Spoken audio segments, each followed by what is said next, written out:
எம்ஜிஆர் மற்றும் ஜெயலலிதா போன்று மக்கள் பணியில் ஈடுபட்டவர்களுடன் விஜயை ஒப்பிட முடியாது என நிர்மலா பெரியசாமி கடுமையாக விமர்சித்தார்.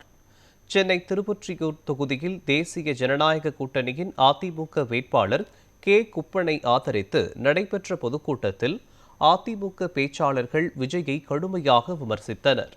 இந்த கூட்டத்தில் அதிமுக மகளிர் அணி துணை செயலாளர் காயத்ரி ரகுராம் மற்றும் பேச்சாளர் நிர்மலா பெரியசாமி கலந்து கொண்டு இரட்டை இலை சின்னத்திற்கு ஆதரவு கோரினர். பின்னர் செய்தியாளர்களிடம் பேசிய நிர்மலா பெரியசாமி, மக்களுக்காக சேவை செய்தவர்களே உண்மையான தலைவர்கள், எம்ஜிஆர் மற்றும் ஜெயலலிதா போன்று மக்கள் பணியில் ஈடுபட்டவர்களுடன் விஜயை ஒப்பிட முடியாது என்றார். மேலும் சினிமா பிரபலமாக இருப்பது வேறு, அரசியல் வேறு, விஜய்க்கு அளிக்கப்படும் வாக்குகள் வீணாகும் என்றும் தெரிவித்தார்.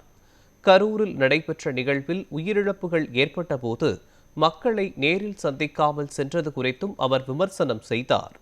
அரசியலில் நிலைத்த அனுபவம் தேவை என்றும் உடனடியாக தலைவராக முடியாது என்றும் கூறிய அவர் இரட்டை இலை சின்னத்திற்கு வாக்களிக்குமாறு பொதுமக்களிடம் கேட்டுக்கொண்டார். ரெட்டலைக்கு ஓட்டு போடு.